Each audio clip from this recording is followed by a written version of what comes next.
Standing By, the Terry and Ted podcast, is sponsored by the UPS Store Canada.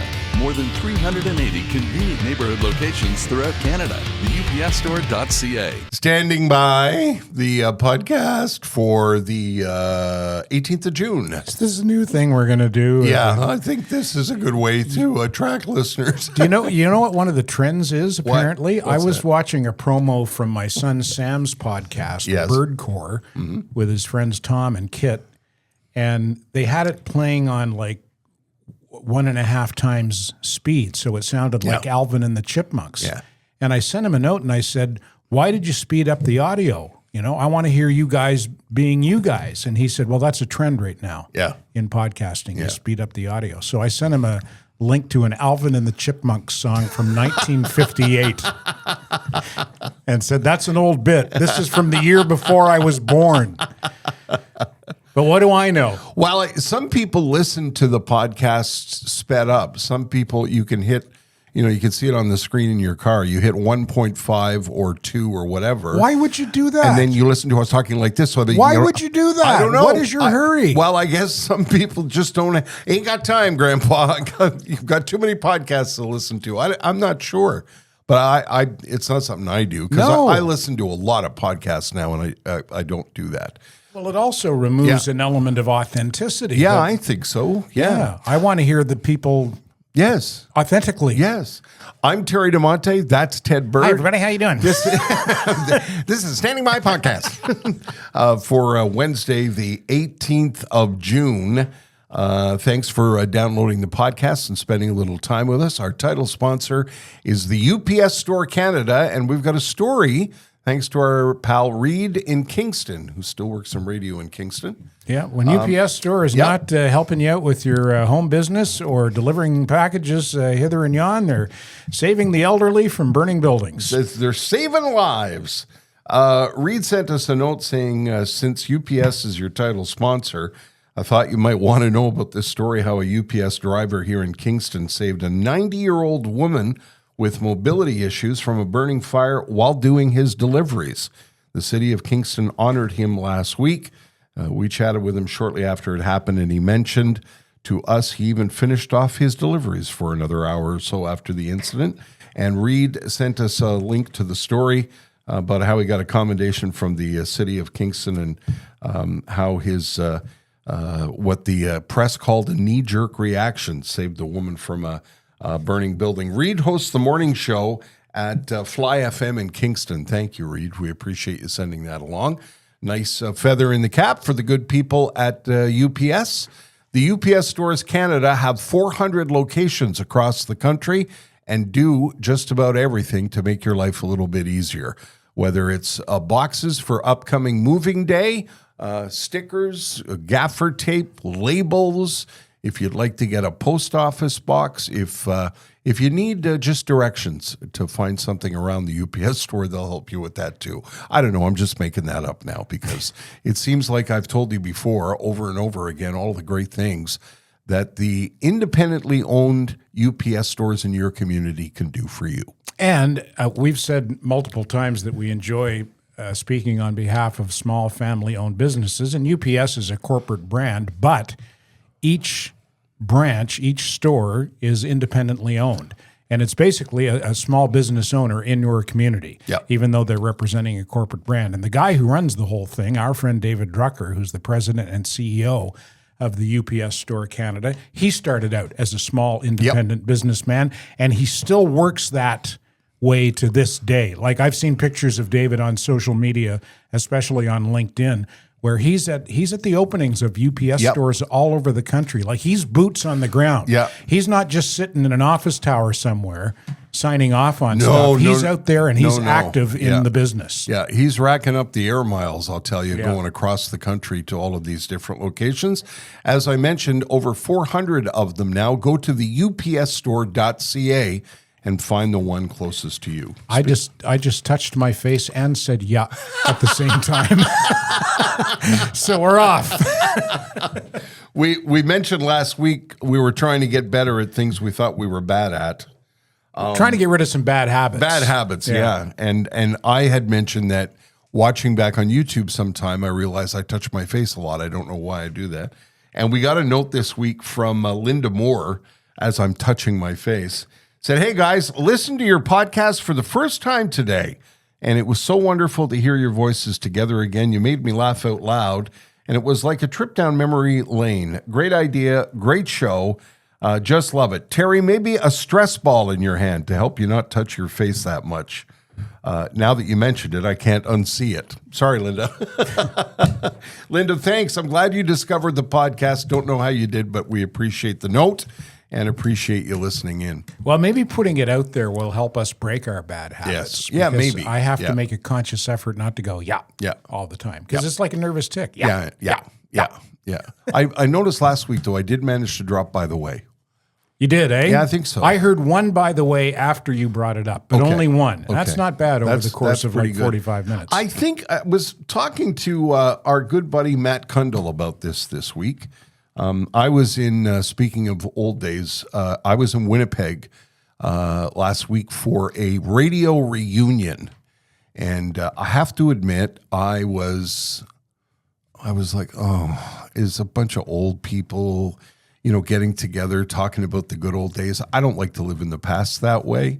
I like to look forward. And Matt and I were talking about it. I was a guest at Matt's home in Winnipeg. It's fun to reminisce, though, with old friends. It is fun to reminisce. And what I realized, really lovely to see these people. There's people that I worked with in radio who had great careers, who were lovely people. And like everybody else who had a career in radio, there's a period where you get air under your wings. You have a lot of support. You end up with a great group of people, and things just go swimmingly well. And that happened to me when I was in Winnipeg, starting in the summer of '78. So people like Brother Jake Edwards, Tom Milroy, Don Percy, Matt Kundle, who was a longtime friend, but also worked in Winnipeg radio. Randy Renault, who still works at Shome, he was with the original crew at City FM in Winnipeg. So I went to the reunion this past week, and we were talking about reminiscing and, the old days of radio and, do you spend time wallowing around in it?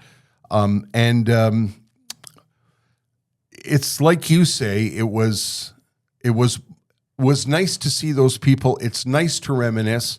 But I was saying to Matt, even all of these years later, and I don't know why. I mean, look around us. There's nobody here. I still get nervous when we do this. I think that's a good thing, but I'm not sure. Well, I find, for comparison's sake, stand-up comedy, I get more nervous doing stand-up comedy than I do coming into the studio. But you need a little bit of nervous energy. I think so. A little bit of nervous energy is good because it helps you focus, I think. I think so. And I think the nerves come from, I want to do a good job. Yeah, of course it does. It's like when I listen back to the podcast, we were talking about listening back and being self-critical. I want to do a good job. I was always that way, even when I was working at radio stations. When I turned the mic on, you would do, I don't know, how many breaks would you do in a 4-hour show? 16, 20, whatever they were. And I remember when a break would go really badly and I would throw my headphones down and go, I suck. And I think that just comes from wanting to do well, wanting to do a good job. I know this, and again, I go back to stand-up comedy. If I go up there thinking to myself, I got this. Yeah. Without that nervous energy, that's when I bomb. That's a mistake. That's why that somebody asked me why we review and listen back, and that's just it's the nature. Like somebody said to me, actors oftentimes don't like to watch themselves on film. There's a lot of actors that do movies and never see them. But I said, this is the nature of broadcasting, is you had to listen to yourself. And I remember the first couple of times I had to listen back to myself with my boss. I wanted to dig a hole and die. Like when you're sitting across from your boss across the desk. Doing an air check. Yeah, and they're playing, what you did yesterday and stopping the tape and saying, don't do that and don't do this. And, you leave there, depending on who your boss is, you can leave there feeling pretty crippled by the criticism that you've just taken. Well, a good boss in that scenario knows how to be encouraging. Yeah. And they won't put you down. Yeah. They'll, try to build you up and help you along. Here's what it's one thing to go, you did this wrong, but also point out what they did right. Yeah. Here's what you did right. Yeah. Stick with that. Work on that. Keep doing that. Yeah. Well, and here's what you can work on to improve. We were reminded that the guys that used to work at City FM at the reunion this past weekend, we were reminded that our boss at the time was a guy named Gary Obie. Gary's from New Brunswick, is back in New Brunswick now, and was known on the radio as the Magic Christian when he worked on the air. And he was the greatest boss in the history of the world because he was... I thought Jesus was the Magic Christian. Yeah, I think so, but I think it's Gary. Okay. I know Jesus thinks he is, but I'm pretty sure it's Gary. Gary was encouraging and kind and never demeaning and really lifted you up and was a really, really great leader, really encouraging and was responsible for a lot of people's careers, I think, because, I was young and I got that positive reinforcement when I was 20. And I often think of him when I look back on how I did. I wonder if there's anyone like that left in corporate radio. And I hate yeah. to sound like a bitter old timer, but it seems to me the guys who are in those positions now, program directors and general managers who were so helpful and supportive to us. Yes. In the heydays of our career, all those guys are interested in now is saving their own skin. Yeah. Yeah, I hope we're wrong. I hope we're wrong. I've got a connection with a younger person who's still in the business who very much likes her boss. So that's good. That's good to hear. Maybe there's still some around. Anyway, all of that to say, I wanted to get to the point about my trip to Winnipeg because Winnipeg is where I got my start and where I got air under my wings, as I like to say. And I've always had a love affair with that town. I love that city. And my good friend, as I was saying, Matt Kundle and his wife Avery are there. Matt's boys are there. And so it's always a really, really lovely visit. And Winnipeg always had a charming, kind of big city, but little kind of small town kind of feel. And it's going to hell in a handbasket. No. It is. And in what way? I'm wondering, well, they're having all the same problems that major cities across the country are having. Montreal, Toronto, Vancouver, all of the same issues. High crime, homelessness, fentanyl, opioids, and the city looked really run down and broken to me. And I said to Matt, we were talking about different neighborhoods. I used to live in a neighborhood in Winnipeg called River Heights. And Matt said I would never move into River Heights now. And I said, why not? It's, River Heights in Winnipeg is the kind of, well, as a matter of fact, when we drove through it this past weekend, they were shooting a movie in River Heights because River Heights has that vibe. What could you compare it to in Montreal? NDG, maybe? Yeah, maybe NDG, maybe the tree-lined streets of Westmount as you go up the hill. Okay. And the homes are bigger, but, big old-growth trees and... West Island, maybe? Older houses. And no, because the houses are older. Okay. And, maybe Beaconsfield. Anyway, like a beautiful, beautiful neighborhood that I actually lived in for a little while when I was in Winnipeg.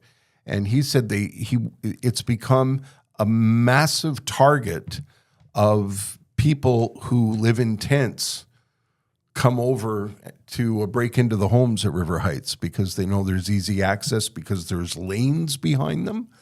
And River Heights people have had to take some really, really tough security measures to protect their cars, their bikes, their homes. And I was stunned and saddened to hear that. And I wonder, I don't know what is happening? Is it the crime? Is it the drugs? Like what's happened that cities, I don't know about you, and maybe it's just the internet, but it gives the vibe that these places are starting to be out of control and are dangerous. You and I went through it a couple of years ago before I moved back. We were on the metro at night and we were like two scaredy cats. Remember? I said to you, I don't feel safe down here because it was 10:30 at night and we were on the metro.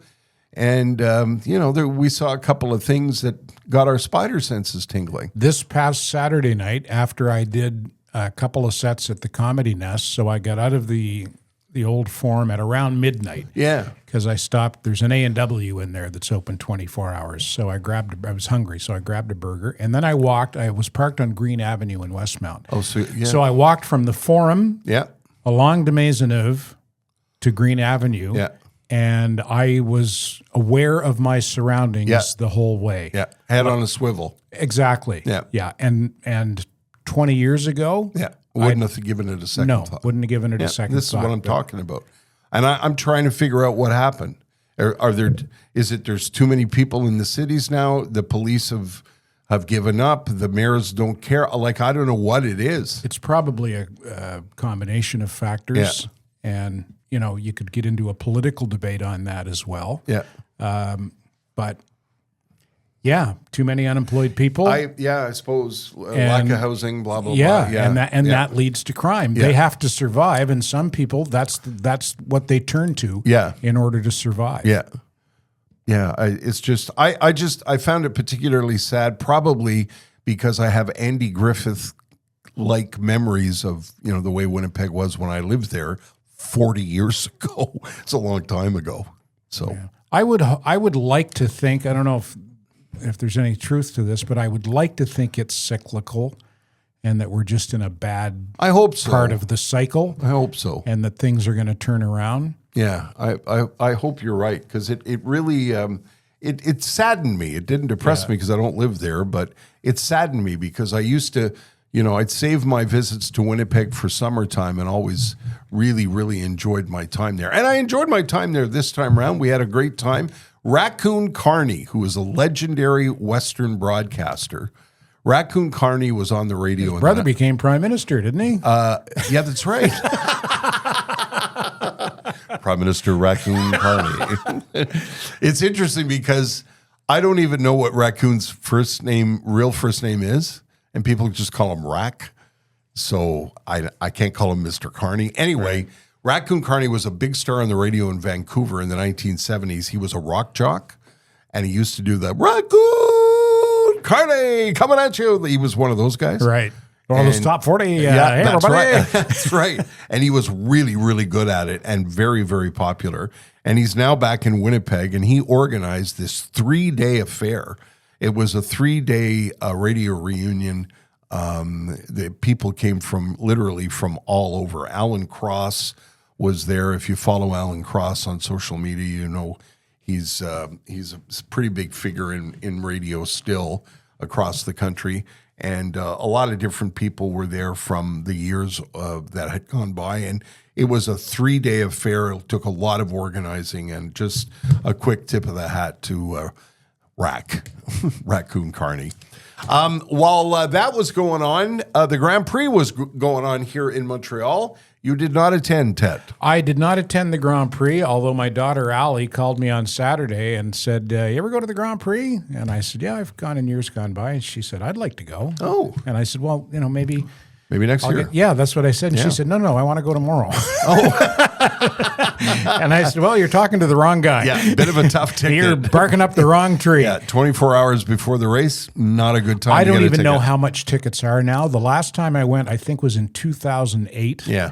And I bought bronze tickets, like the 3-day tickets. Where the, what do you call it at the end of the track? The hairpin. Yeah. There's an inside grandstand on that hairpin. Yeah, I know exactly where you mean. And for whatever reason, they're bronze tickets, and it's a great deal. Yeah. Because cars have to slow down there. Yeah, as Grand Prix tickets go, to get that kind of a perspective at a bronze ticket price is pretty good. And I think it was several $100 per ticket, like 20, well, not 20 years ago, but in 2008, 17 years ago. I wish so. I did. I don't know what they would cost now. Matthew, could you Google that for us? The average price of a Grand Prix ticket in Montreal. I'm curious about that. It was a good race. It had an unfortunate finish. Did you watch it? I didn't watch the race. I watched the highlights. Yeah. It was a good race. Yeah. They got perfect weather. They did. For the whole weekend. Yeah. The weekend could not have gone better from the organizer's standpoint. And Thank spectators. goodness, because there was a lot of eyes watching to see how the Grand Prix du Canada was going to go this year. Because as I mentioned on last week's podcast, I think there is a move from a lot of cities around the world. Vietnam wants a race. Morocco wants a race. There's a lot of countries now vying for a race. It's becoming increasingly popular. And there's already a North American footprint with Vegas and Miami. And some people speculated that if Montreal didn't get its act together, the race could be moved, even though there is a contract to, I think, 2031. What part of Montreal's act is not together? Well, I don't know if you recall last year, there was all kinds of rain, all kinds of crowd control problems. You know, there were problems in the paddocks. There was that fiasco on Peel Street with closing down the restaurants and traffic problems and detours and transit. And there was all kinds of trouble last year. And it's the kind of trouble that, you know, organizers who have been to Morocco and Hungary and Silverstone and all those other, you know, legendary tracks, they're not interested in putting up with it. So I'm sure there was a lot of pressure on the organizers to get their ducks in a row, and I think they did. I think it was a very Logistically it went yeah. well. I think everything went great. What I used to really enjoy was the Gazette's coverage of the Grand Prix in the days when the newspaper was a thing. And I'm a Gazette subscriber, and I thought their coverage was piss poor. So I don't know what I only know from hearsay from people that I know go to the race every year. Like my buddy Vince, who's been cutting my hair for 1,000 years. He goes every single year with the same buddies in the same seats. And I'm getting my hair cut tomorrow, so I'll get. So you'll find out. Yeah, I'll get his review. And another note: next year the race has been moved from May 22nd, or from this past weekend, June 13th. Next year the race weekend is the 22nd to the 24th of May. So it's already on the calendar is already out for 2026. Wow, yeah. May 22nd to 24th next year. That'll be interesting because the weather can be a lot more iffy in May. That's what everybody's saying, and. You know, that's another thing with Montreal. The weather could go either way the weekend of the 22nd. So here's our fingers crossed, because I love the event. Even though I haven't been in years, I absolutely think it's a great thing for the city. And I always said it was the official kickoff to summer. You know, when Grand Prix weekend comes, that's the official kickoff to summer, even when the weather's shit. You know, downtown is crawling with people. There's parties in the streets. And it stamps us as a world-class city. Yeah, and it looks amazing on television. It really makes Montreal look amazing. I was watching Pierre Hood, of course, on RDS, and, you know, they're running the feed that runs around the planet. And I just think it's just so good for the city.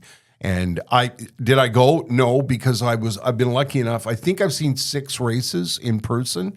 And I've been to 15 Grand Prix parties. Tell the story about Tony Bennett. I love this story. Tony Bennett. Oh, at the Grand Prix ball. Yeah, one year Tony Bennett was appearing at this function. I don't think it was the Grand. Well, it was one of the balls that weekend. It was at a fancy hotel, and And Tony Bennett, if you don't know who Tony Bennett is, he was like same era as Frank Sinatra, and same stature as well, like a renowned crooner. So you paid for tickets for the dinner and the gala, and Tony Bennett was the guest and he was performing. And was he not? Performing. There was his piano player and him. And he came out, and there was, some, I guess, light applause. I wouldn't say it was generous applause. And he began to Tony Bennett, you know, the loveliness of Paris. And all you could hear in the background was, you could barely hear what he was saying or singing. And I leaned over to my friend Sylvia, and I said, Jesus Christ, that's Tony Bennett. Like, what's wrong with people? The loveliness of Paris. And at one point he stopped and he said, should I keep singing? Or? I hope my singing is not interfering with your conversation. Yeah, I was mortified because I thought, come on, Montreal. I'll never forget that story. I remember you coming into work the following Monday and saying, you wouldn't believe what happened. Tony Bennett. I wanted to stand up and go, it's Tony fucking Bennett. What's wrong with you people? Okay, Matthew found the website for tickets. Okay, is this for next year, Matthew? That's for this year. Okay, so if you went for a 3-day package in one of the grandstands, it was $940 per ticket. Yes. Another grandstand was $1,010. I found as low as $550. Yeah, $550 for 3 days is as low as you can get. So I wonder if that's general admission and sit on the grass, or I wonder if that's I don't think they do that anymore. No, eh? I don't think so. Grandstand 31 and 33. I don't know There what you that go. means. So those would be the bronze. Yeah, there you go. And then there's as the website says, there are premium experiences on top of that. So you could pay more than $1,000 a package. So it's not an economy weekend. No, it's not. It's for the well-heeled. No, I'll have to call Allie right after the podcast and say, you'd better start saving your money now. Anyway, a tip of the hat to the organizers. And if you went to the race, I hope you had a good time. And like Ted says, it was a great race. Unfortunately, a safety car finish, which was too bad. And was that because of the collision between the two McLarens? Yeah, Piastri and Lando Norris had a bit of a set-to, as it were, and Norris made a bad judgment and apologized immediately after the race. Said it was my bad, and the kid I was telling you about. Remember, I said make sure the 18-year-old. Yeah, he was finished on the podium, didn't he? Yeah, it was his first podium. Yeah, 18 years old. And who's he driving for? Mercedes. Yeah, yeah. That's the documentary I referred to in an episode a couple of weeks ago called "The Seat." It's on Netflix, about 45 minutes long. It's the story of Antonelli getting the job when Lewis Hamilton left Mercedes. One of the seats at Mercedes opened, and Toto Wolff, the guy who runs the team, said, "This is the kid. This is the kid we're going to go with." 18 years old. 18 years old. Wow. Yeah, and he was the most popular driver on the weekend. Loud cheers. Was he? Yeah, because he's 18, and he's a good-looking kid. So, he's big crowd favorite. Big crowd favorite. They interviewed his dad after the race. And how old is his dad? 40? Yeah, probably 40. And they were. I laughed because they were interviewing him after the race, and the guy from I think it was Sky Sports was asking him questions, and the dad was like, "Very happy, yes, thank you." Where are they from? Italy. Yeah, just Italian. Yes. My English is. I'm not laughing at him. No, of course not. Yeah. The scenario was funny. And I'm sure he was grinning ear to ear. Yeah, he was. I mean, can you imagine? Your kid ends up on the podium before his 19th birthday. It's quite a story. And that little 45-minute piece on Netflix is quite good. Here's how out of touch I am. Where did Lewis Hamilton go? Ferrari? Yeah. He did. Yeah. It's not going well. No. He hit a groundhog. Really? He did. He was. How's the groundhog? It's not good. He didn't make it out. No, eh? No. Got hit by a Ferrari at 300 kilometers an hour. I think it was, what? Yeah, and I felt bad for him because at the press conference he had to address it. And he said, I felt horrible, but, you're driving a Ferrari around a racetrack at top speed. You're not going to jag to the left. No, you're not going to slow down for the sorry groundhog. Yeah, bad timing. It hasn't gone Rather well. a difficult one. No points there. Hasn't been a good season so far for Lewis Hamilton. Who's their other driver? Ferrari. Charles Leclerc Wayne. from. So there's our Grand Prix report. Another Grand Prix done for another year. And don't forget, get your tickets now for May 22nd. I was going to say, maybe I'll start saving my pennies and I'll take Allie for her 18th birthday next year. Wouldn't that be nice? Yeah. That'd be a lovely gift. Yeah. Well, I got her a job for this summer, so I'm going to tell her, save some of that money that you make this summer. Yeah. And I'll pay for the bulk of the tickets, but you've got to help out because that's a lot of money for your jobless old man. Speaking of entertainment value, let's remind people that tonight, if you're listening to this podcast on the day that it came out, June 18th, 2025, Sugar Sammy takes the stage tonight for the English-only show series that are coming up. The first of 7 shows between tonight, Wednesday, June 18th, and Sunday, the 22nd. And there are still tickets available, although a low ticket count for most of those shows. The only sold-out shows are the early shows on Friday and Saturday, but you can still get tickets for tonight, tomorrow night, Thursday the 19th, second show on Friday, second show on Saturday, and then a single show on Sunday. If you have not seen Sammy yet, you must go see Sugar Sammy. And if you've hesitated because the shows were bilingual and you were worried you weren't going to follow along, I get it. I don't understand how you could live in the province all these years and not follow along. But if that was a roadblock for you, this is a chance to see Sammy do a show entirely in English. So I cannot stress enough. I don't know how to sing Sammy's praises much anymore. Like I don't know how to tell you how great a time you're going to have, other than to tell you you're going to have an unbelievable time. He's funny, he's engaging, he's warm, he's sharp, he's quick, he's fast. He's just such an entertainer. Even if you've seen him before. Yes. Because he's constantly updating his work. Yeah. And I love watching a comedian do the same material the way I enjoy listening to an album for the third or fourth time. Yes. Even when I know the punchline is coming, it still makes me laugh. But you're not going to, as you just mentioned with Sammy, you're not going to get a lot of that because he's always writing. He's always writing. And some of his best work is crowd work, where he's just working with the crowd and quipping off the top of his head. And I know you've heard us say this before, but don't miss your chance. I know Sammy personally, and I know his schedule is booked over a year in advance.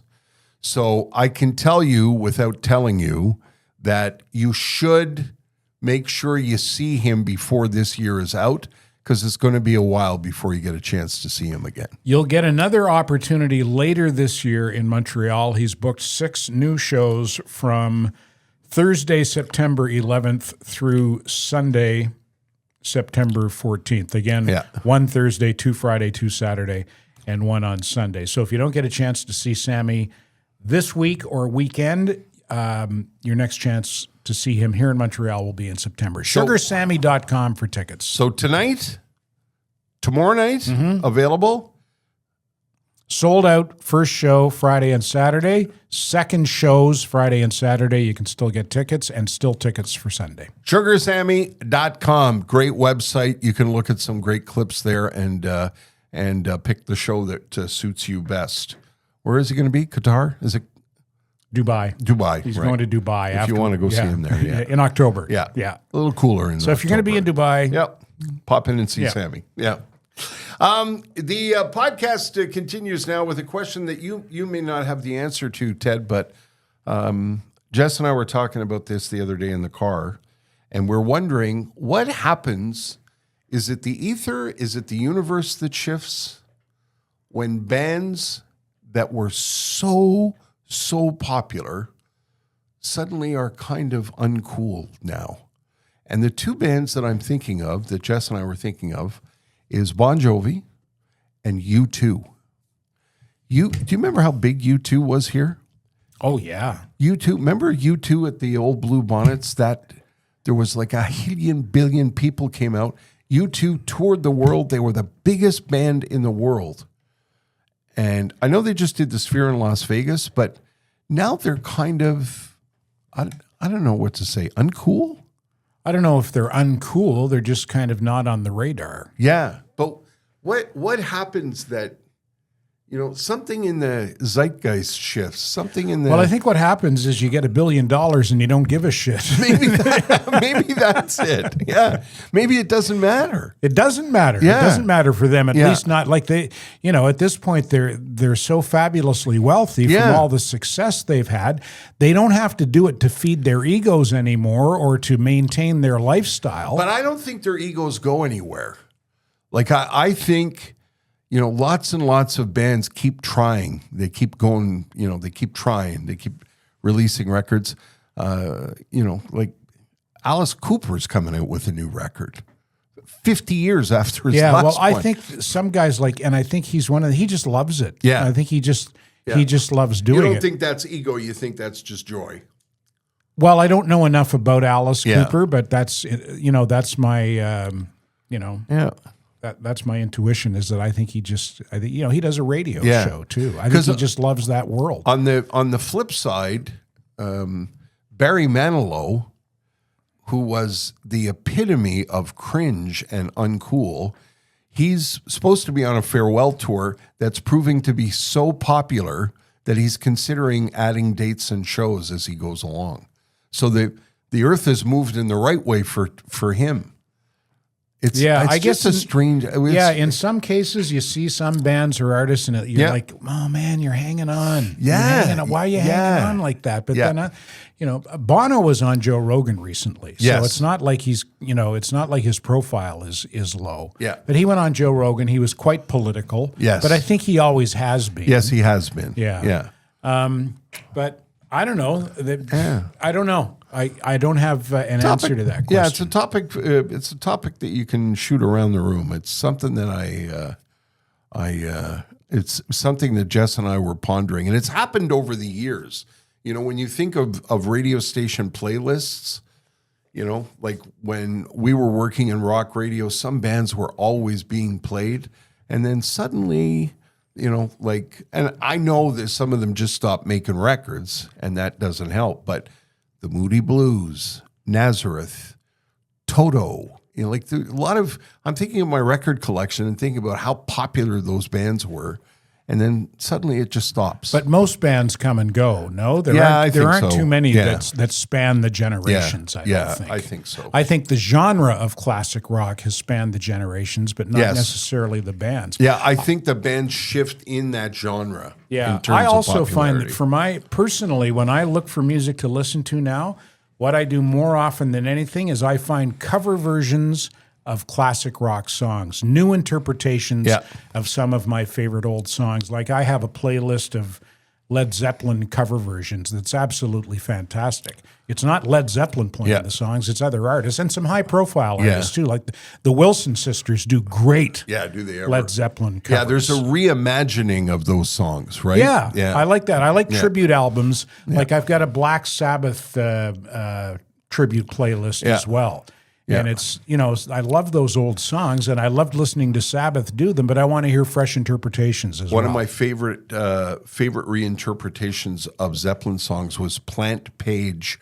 I think in 1992 they did it for MTV, and Plant had just spent some time, I think, in Morocco, and they hired this Moroccan wedding band.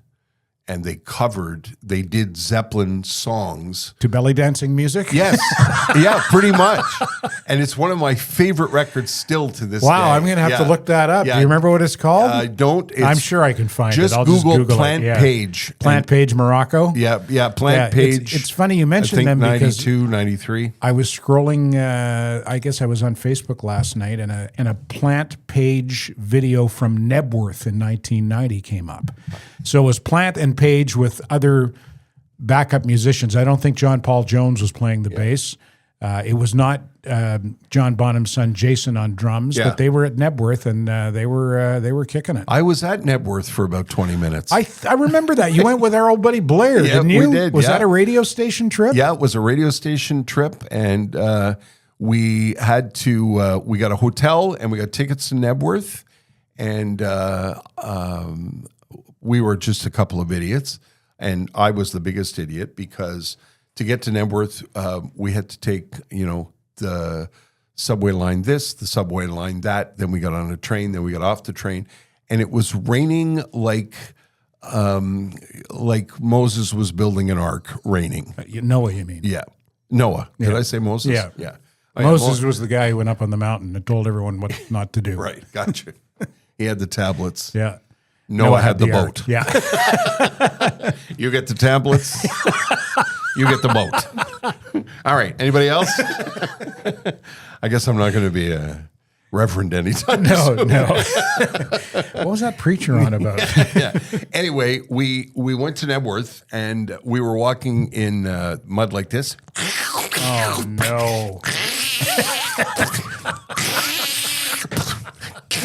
Is it much farther? I'll bet you loved that. Oh, it was my favorite. I was saying, this is fun, eh, Blair? This is great. We're in England. We're going to Nebworth. Anyway, we finally made it to where we could sort of kind of see. And so the stage was like a quarter of a mile away kind of thing? Yeah, and it was like... So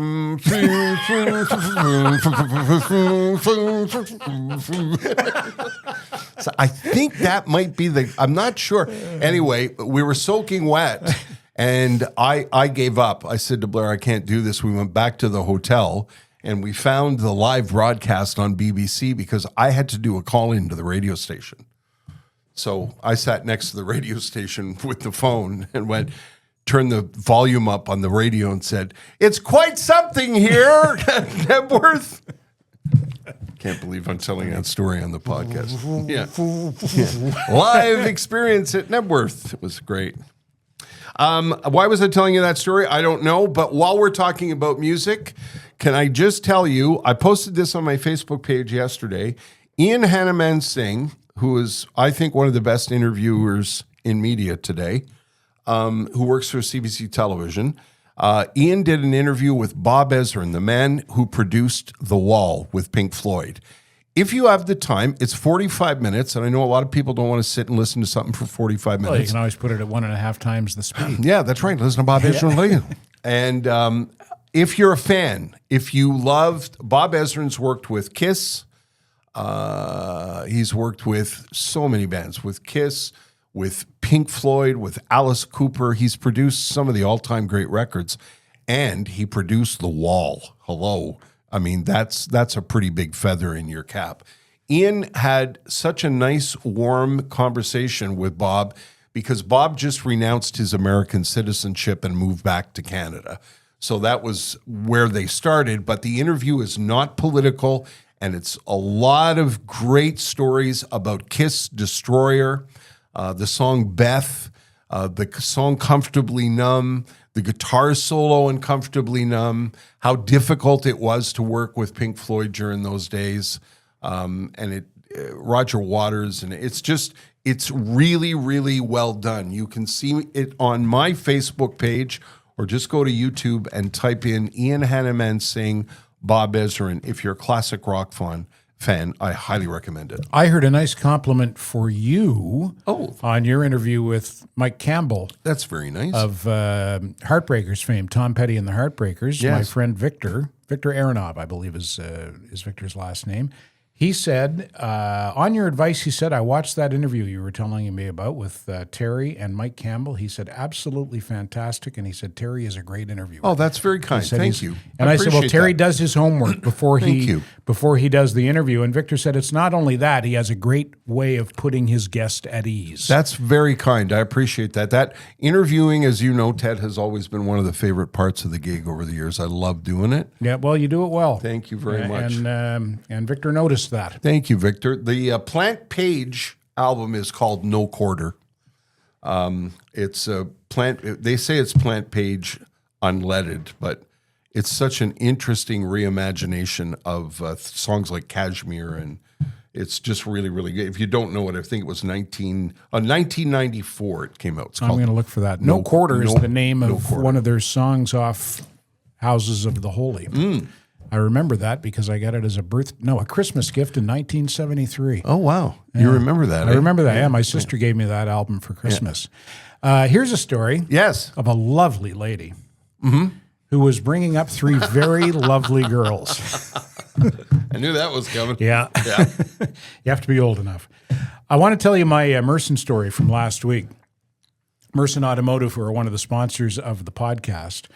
I went down to see them last week because I wanted to get my car inspected because my car is 13 years old and I'm driving to New Brunswick this summer to see my mom. And so I took the car in. You were sitting here with me when Yes. Charlie, I took it in on the day we were recording the podcast. They gave me a loaner. Charlie called me, their service manager, and said, okay, we're going to replace the Hujockefivets. Yeah. And Mop. you're going to need a couple of new Glockenspiels. Yes. Those aren't exactly actually, it was a sway bar. He said, I have to replace a sway bar and probably the Bushings. bushings. That's what it was. Yeah. And I said, okay, Charlie, do what Yeah. you have to do. I just Yeah. want to make sure that the car is safe for a long trip. So he calls me back later and says, okay, your car's ready. I put the sway bar in and it turns out the bushings are fine. I don't have to replace them. That's why I go to Mercy. Yes. Because so many other places would go, the bushings are fine. Fuck it. Give them new ones Yes. anyway. Yeah. Because that's money in their pocket, Yes. right? Yeah. That's not the way the Mersons operate. They do not do work that does not need to be done. And they tell you when it doesn't Yes. need to be done. Yeah. They just say, hey, you didn't need that. And he also told me, he said, there's a leak in your exhaust system. He said, it's not critical, but at some point, it's going to have to be addressed. It's funny, there's a leak in my exhaust system. Sorry. I couldn't help. We'll be right back. No. Sorry. But he said it's not critical, but it's going to have to be addressed at some point. Yeah. So I'll take the car back before I go to New Brunswick and get him to look at that. Yeah. How much? He said, I don't know. He said, it could be 300. Best case scenario, maybe around 300. He said, but once I get it opened up and get Yeah. in there, I don't know what I'm going to find. Yeah. It might be 1,000. Yeah. It could be as much as 1,000. So he's bracing me Right. for what's to come. Yeah. But one thing I know is that he's being honest with Yeah, me. they're not going to lie to you. No. Yeah. The Mersons have been doing that for over 50 years, and that's why they're still there in the same location, just past the corner of St. Jacques and Cavendish. Pop in and see them. They're lovely people. Or call them at 487-5545. You can also visit them online. Mersonauto.com. Okay. Shall we do the tweet sheet? Let's. Okay. Yeah. Boy, we laughed hard on the tweet sheet. That's going to be a tough act to last week's Well, it's hard is to going to be a follow tough up. act Yeah, to follow. yeah, Yeah, but yeah. I found three that I think you're going to get a kick out of this week. Alrighty. The funny from Twitter this past week from @MartinOnTheGo95. Never understood what those foot pedals do on pianos. Like, is it a manual or what? I was in a church hall last night and there was a piano and I looked at the foot pedals and I thought of that and laughed out loud. From @BarrelRolls. Bro, there's been a terrible accident. Can I come over and use your bidet? Maybe he's got a leaky exhaust as well. And I really liked this one from @FredTaming. Leave the peach cobbler in the kitchen alone, Mother would say, going upstairs. But I couldn't help myself. I sneaked in and watched him make his stupid little peach shoes, taunting. Nobody's going to wear those, I'd say. They're stupid. But on he worked.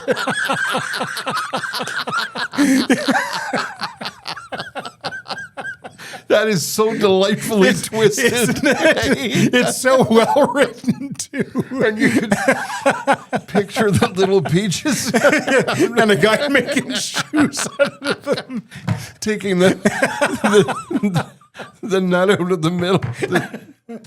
Oh boy! Oy, peach But cobbler. on he worked. But on he worked. Yeah. Nicely done, Fred Taming. He's a great Wow. follow at Yeah. Fred Taming. I don't know that. I think that's from a few years ago, and I don't know if he's still on Twitter or Yeah. X. A lot of the funny people, I've gone. they left. Yeah, When Elon took over. I've lost. So I don't know, something like over 2,000 followers. And I think that's from people bailing, but I also think Twitter is a real.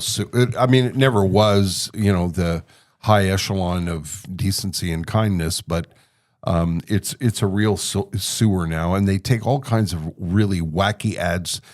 Every 3 tweets is an ad for another wacky wacky product. And I saw one yesterday, and I had to take a picture of it so I could show you. It's an ad for Colon Broom. Colon Broom? I said to Jess, that's one word away from the old SNL skit, Colon Blow. That's right. It's called Colon Broom. Late night cravings? Experience the life-changing effects of Colon Broom. I'm guessing doctors weren't behind that. How does that factor into late night cravings, though? I don't know, something about curbing your appetite, blah, blah, blah. You can't get to the fridge if you're sitting on the toilet? Is that what they mean? I guess. I'm not sure. And I forgot to mention this earlier. This is a question I have all the time about, you know, when companies issue statements and communiques, you know, they have a communications department. Who works in these communications departments? Who puts these idiotic, asinine announcements together?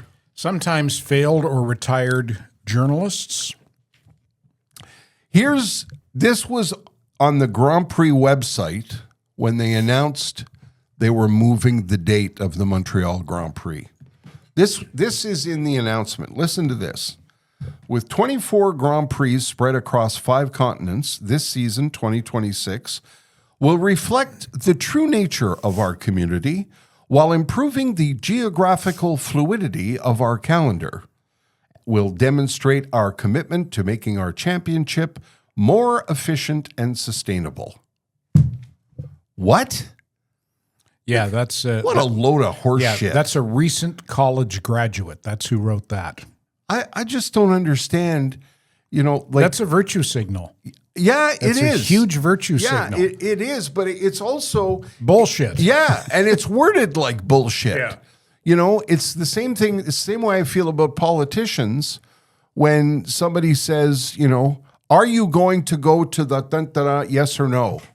Well, it's, you know, given the conditions of like people, can't you just talk like normal folks? No.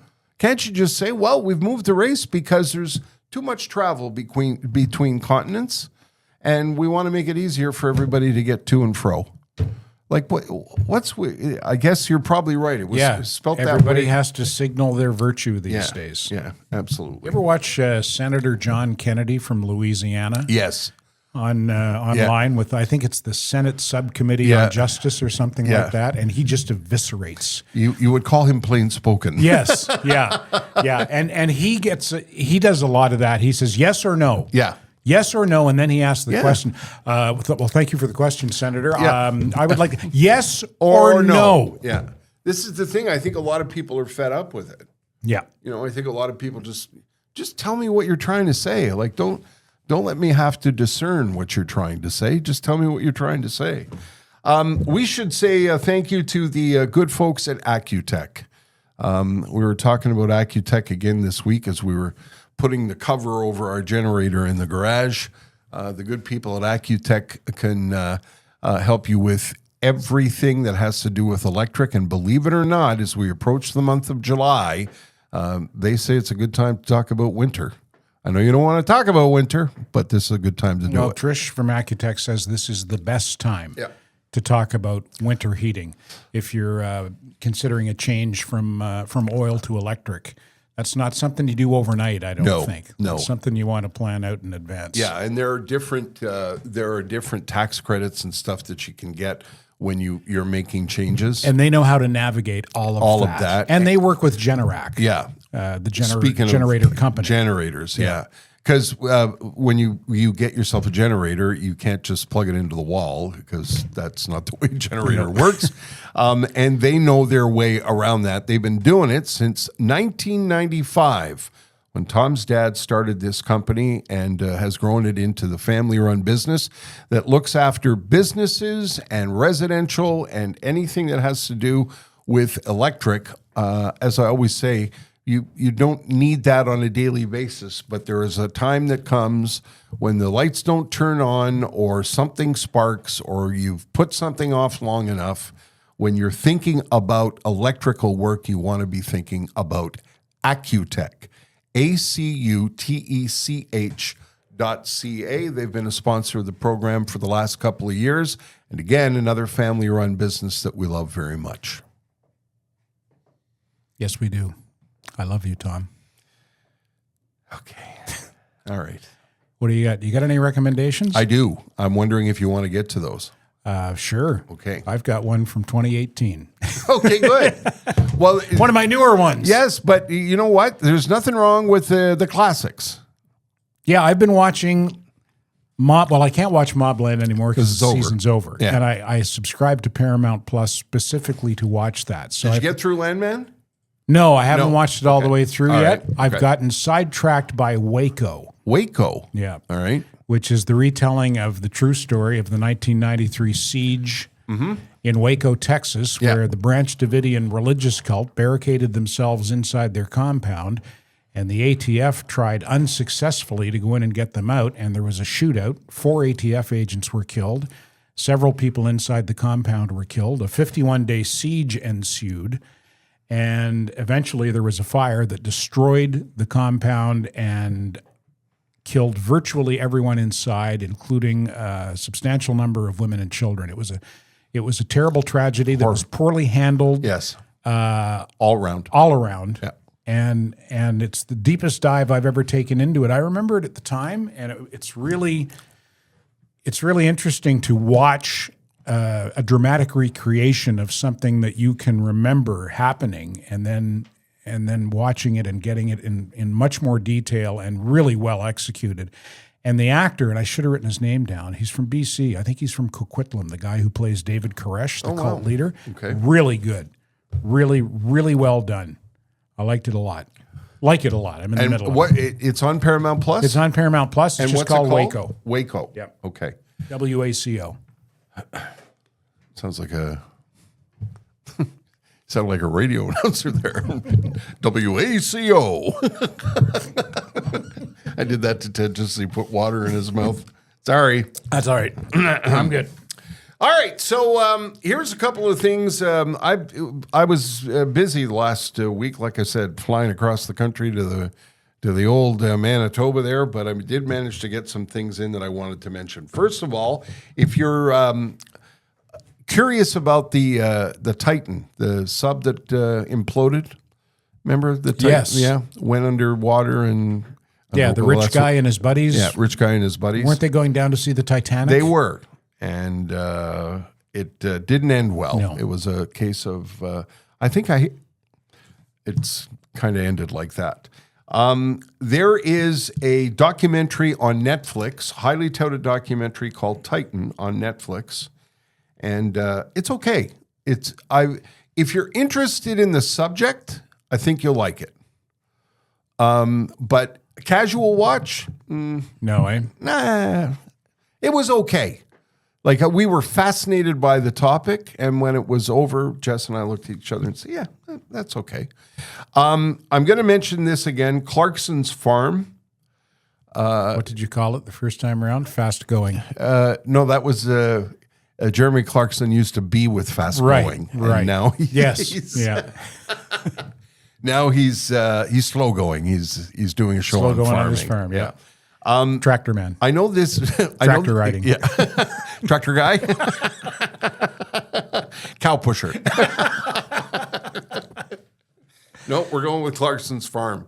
I know this sounds crazy that a show about farming would be interesting, but I'm telling you, it's really interesting and entertaining and fun and informative. It really is a close look at what farmers go through, and they go through hell. They really do. It's on Prime, Clarkson's Farm. I know everybody knows about it, but I thought I would mention it. The new Grantchester season has started on PBS. Grantchester's Masterpiece Theatre, Ted. Yes. Yes, not familiar with that, old boy.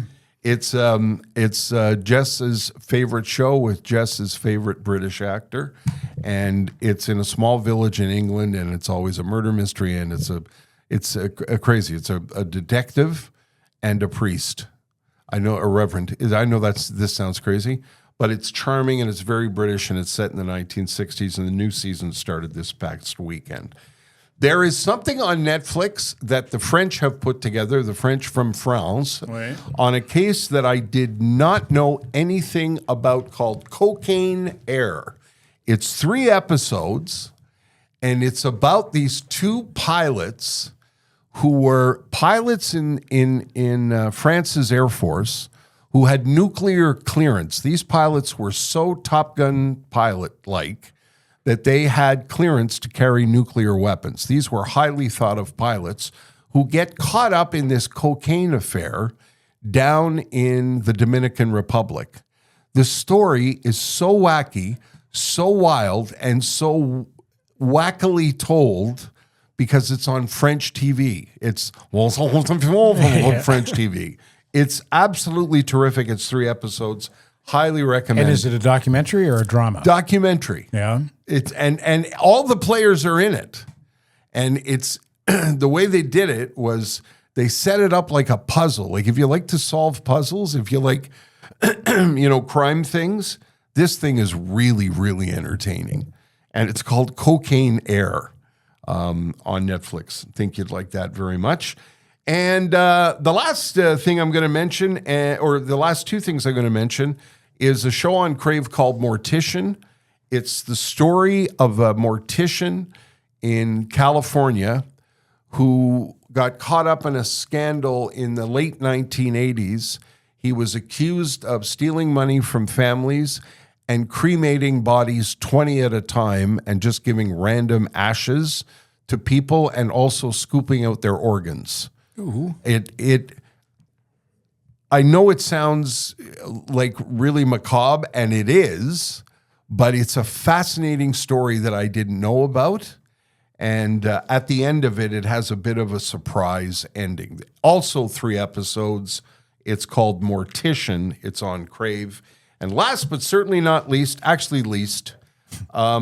this is called Wild Crime, 11 Skulls. And it's on Disney Plus. And it's about a serial killer. If you like the crime things, serial killer I never heard of, flew under the radar just years ago. Serial killer that traveled around the country, traveled around the continent. Killed people in Vermont, killed people in Alaska, killed people in Texas. It's the kind of story you watch with your jaw open. Going, Just a psychopath killing for a kicks? Psychopath of the highest order that I'd never heard about. And that comes with a warning. It's dark. So if you watch it at night, you need to watch Family Guy or Modern Family or something when it's over. So those are my recommendations. 11 Skulls would be a good name for a rum. Yes. Wouldn't it? That's Yeah. a good brand name Yeah, for you're a right. rum. Yeah. Yeah. Give me 11 Skulls and Coke. Would you? Although I don't think you'd want your product associated with a fucking With a serial killer, no. serial killer and mass murderer. Ted Bundy vodka.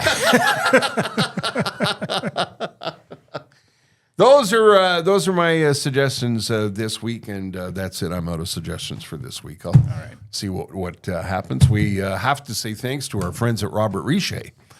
I texted Linda last night. I said, I know it's short notice, but is there anything special you want us to say tomorrow or next week before we take the summer off? And she got back to me this morning and said, maybe mention that gold is still pretty high price-wise, and we're getting lots of customers cleaning out their jewelry boxes and getting cash for broken, unwanted pieces. So rummage around in that old jewelry box, see what's in there that you're not going to or don't have to keep.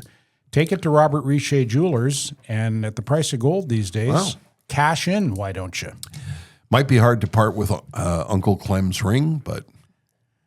Yeah, well, keep Uncle Clem's ring, but, if there's a busted old chain from Aunt Clementine's collection that you don't want to keep because she was a bitch, go get money from that. Clem we liked. Yeah, Clementine. didn't much care for Clementine. Robert Richer Jewelers, we were just there a couple of weeks ago, and if You've heard us talk about it before. You've heard us talk about how lovely the family is, what a wonderful spot it is, how easy it is to get to, how not intimidating it is, and how there's a little candy bowl at the front of the counter or at the front of the store that you can help yourself to when you That's go right. in. And quality candies Yes. as well. Lindor Yeah, chocolates. that's right. The little Lindor chocolate balls right there. Again, this is the joy of the podcast supporters we've had over these last few years. We love speaking on behalf of all of these people. They're just lovely people, and they treat their clients with such respect and kindness. You know, it's a disappearing quality in the world that we live in today. Robert Richer Jewelers are on Dorval Avenue across from Hulabats. Right across from Place Clementine. Yes, there you go. 309 Dorval Avenue in Dorval. So we wanted to mention as we wrap up this episode a few things. And I wonder what they were. No, I wanted to mention, first of all, thanks for listening. Thanks for downloading the podcast. And one of the things I noticed this week is thanks for telling people about it. We're getting notes from people saying, hey, I just found your podcast. And it comes from other people saying, hey, do you know Terry and Ted are doing a podcast? And some people say, who's Terry and Ted? And other people say, I don't give a shit. But there's a lot of people who are saying, I didn't know that. So we appreciate that. Thank you very, very much. I get people in our age demographic saying to me, how do I find that? Or what time's your podcast? Yeah. on? Yeah. Yeah. And we deeply appreciate it. The other thing I wanted to mention is we're going to take a break. Next week's episode will be the last episode of what we call this season. So when I moved back from British Columbia, we started doing it weekly. So we're going to take a break in July and August. Much like the way television used to do and French radio still does. You know, if you were a longtime listener of, say, Paul Arcand, you knew just before or right around the Fête Nationale, Paul would say, salut, see you in the fall. And he would be gone for the summer. And Ted and I had the discussion, and we think and believe, and I still believe this, that Quebecers, Montrealers, their habits change in the summer.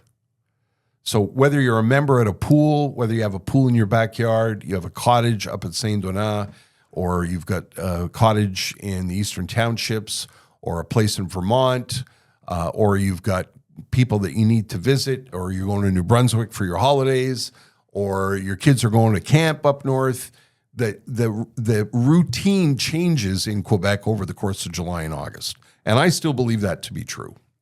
So nobody wants to listen to our stupid podcast in the summer. We got about 100 of them in the bank. Yes. So you can go online. Yeah, you can go to our website, Yeah. terryandtedpodcast.com, and find previous episodes. Yeah. And we're going to be out and about and doing videos all summer long. We're going to remain active on social media. Yeah, it's not like we're going to disappear. I'm not going to, At least not on purpose. Yeah. Haven't seen Terry for a few weeks. Should we call the police? Yeah, we'll be active, as Ted says, on social media. It's not like we're just going to lie down and do nothing, but we're going to take a break, refreshing our brains and come up with new, exciting, and fresh episodes for you just post Labor Day. So still another episode next week, but we wanted to give you a bit of a heads up that we are going to take a summer pause, as they say here. One thing we'd like to do next season, and we're thinking about doing, and you can help us decide whether to do this or not, we want to take the show on the road. Yeah. We want to do some live podcasts. Yeah. If that's something that you think you would show up for, Yes. let us know. Yeah. Send us an email and let us know if you think that's a good idea, if you would come and watch us live. Yeah. Standing by the podcast at gmail.com is our email address, because we don't want to go somewhere and have the crickets. Yeah, have this be the Hello. soundtrack. Thank you. Thank you very much. That was the second show at the Comedy Nest this past Saturday. Yeah. How's everybody doing today? Great.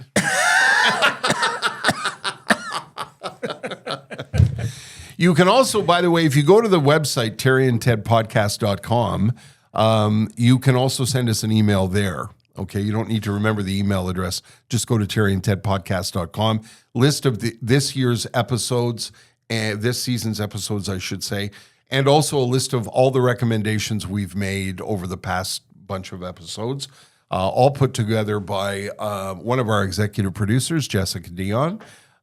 Jess is my wife and absolutely has been an amazing help with the podcast from day one. Our thanks to Matthew Borgelli and our thanks to Pantelis and everybody here at the Pantelis Comedy Network. Have I forgotten anything, Ted? I don't believe so. Okay. Again, thanks for listening, and hope you'll download the podcast when we do it again next week. Standing by, the Terry and Ted podcast has been brought to you by the UPS Store Canada, delivering full-service solutions for your small business.